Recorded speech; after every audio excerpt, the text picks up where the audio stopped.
네, 안녕하세요. 경자입니다. 오늘 두 번째로 인사를 드리게 되었는데요. 아마도 이번 주는 수요일까지 계속 하루에 두 번씩 꼬박꼬박 인사를 드리게 되지 않을까 싶습니다. 자, 조금 전에 D&D 파마텍과 유안타 스펙 청약 1일차가 마감이 되었거든요. 아무래도 이번 주 청약 종목이 많다 보니까 오늘부터 청약을 하신 분들이 그렇게 많지는 않았는데요. 그럼 내일 청약은 어떻게 마감될지 예상을 해보도록 하겠습니다. 오늘 1일차 결과를 보면 D&D 파마텍 약 13만 5천 계좌가 참여를 했고 비례 경쟁률은 64대 1이었습니다. 증거금은 약 1,500억 원이 들어왔고요. 유안타 스펙 16호는 약 18,000 계좌가 참여를 했고 비례 경쟁률은 6대 1이었으니까 오늘 청약하신 분들이 거의 없었습니다. 조금 전에 말씀을 드렸지만 최근 공모주와 비교를 했을 때 1일차에 비교적 적게 들어온 수준이거든요. 다른 때보다 1일차는 탐색전 느낌이 강했다고 생각을 하는데 내일부터 본격적으로 청약이 들어오겠죠. 자, 그럼 먼저 D&D 파마텍부터 예상하는 것으로 시작하겠습니다. D&D 파마텍은 최소 청약 수량이 30주입니다. 균등 청약만 하시더라도 30주 이상을 청약해야 되고 증거금은 49만 5천 원이 필요합니다. 그리고 일반 고객은 4,500주까지 청약할 수가 있고 풀 청약을 위한 증거금은 7,425만 원이 필요합니다. 그리고 이번 종목 비례 배정을 받으려면 아무래도 1,000주 이상 청약을 해야 의미가 있을 것 같거든요. 1,000주부터 만주까지 500주 단위로 청약을 신청할 수가 있고 만주를 초과하면 1,000주 단위로 청약을 신청할 수가 있으니까요. 비교적 청약 단위가 잘게 쪼개져 있는 편입니다. 그러므로 가성비 청약을 하시려는 분들은 조금 넉넉한 수량으로 청약하시는 게 좋을 것 같습니다. 요즘 공모주를 보고 있으면 대략 계좌 수가 40만에서 50만대 중반까지 들어오고 있는데요. 최근에 IMBDX는 46만 5천 계좌가 참여를 했고 저번 주 JLMNS는 48만 6천 계좌가 참여를 했습니다. 그래서 D&D 파마텍도 일단 40만 계좌 이상은 들어올 것 같은데 일단 1일차 청약은 두 종목보다 적게 마감이 되었거든요. 그러므로 내일도 두 종목보다 조금 적게 마감될 것 같지만 1일차 대비 3.1배 정도는 늘어나서 42만 계좌 정도까지 들어오지 않을까 이렇게 예상을 해보았습니다.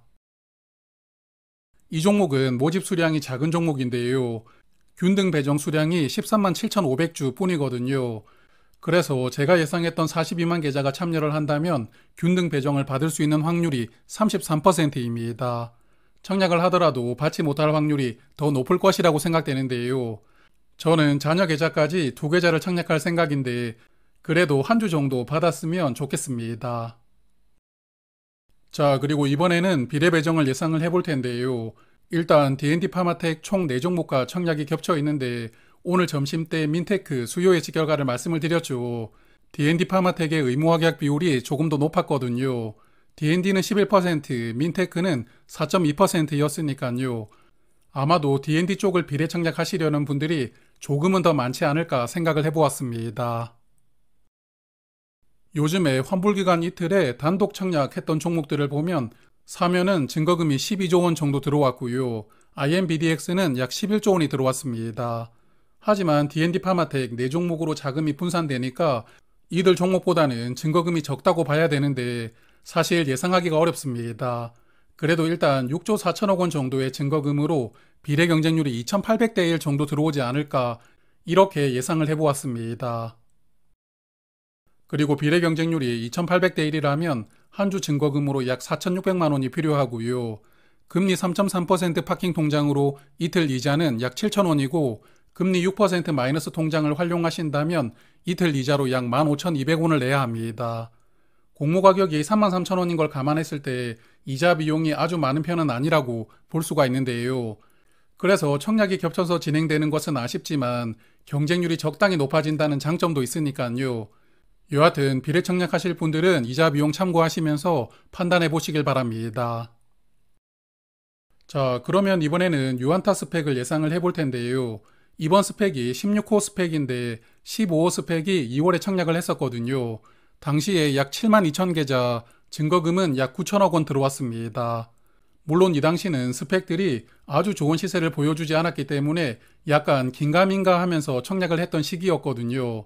하지만 지금은 스펙도 계속 좋은 시세가 나오고 있으니까요. 최근에 청약했던 하나스펙 33호는 증거금이 약 4조 원 정도 들어오고 있는 상황입니다. 여하튼 이번에 유안타 16호 스펙을 예상을 해보면 유안타 증권 계좌를 그래도 아주 많이 보유하지는 않을 것이라고 예상하거든요. 그래서 9만 계좌 정도 참여를 예상을 해보고 싶고, 4종목 청약이 겹쳐서 진행된다는 것을 고려해 본다면 증거금을 1.5조 원 정도로 예상을 해보았습니다. 그러므로 증거금이 1.5조 원 들어온다면 비례 경쟁률은 1200대 1이 됩니다. 그래서 저의 예상대로 9만 계좌가 참여한다면 균등 배정으로 7.15주가 되는데요. 평균 7주 정도는 배정받을 것이라고 예상합니다. 그리고 비례 경쟁률이 1200대 1이라면 비례 한 주 받기 위한 증거금은 240만 원이 필요하고요. 금리 3.3% 파킹 통장으로 청약을 하신다면 이틀간 이자로 367원을 세금을 제외하고 받을 수가 있습니다. 최근 청약했던 스펙들에 비해서 이자 비용이 역시나 아주 적은 수준이라고 볼 수가 있는데요. 일반 공모주를 청약하지 않고 스펙을 비례 청약하는 자금도 어느 정도는 있을 것이라 생각을 하고 예상을 해본 것이니까요. 오늘 이렇게 예상은 했지만 내일 결과가 어떻게 마무리가 될지 저도 궁금하기는 합니다. 자, 그러면 내일 두 종목 청약하시는 분들 잘 마무리하시고요. 내일도 영상 두 편이 기다리고 있는데 먼저 코칩 수요 예측 결과를 정리할 것이고, 또한 민테크와 SK스펙 2일차 청약도 예상을 해볼 테니까요. 저는 내일 다시 뵙도록 하겠습니다. 고맙습니다.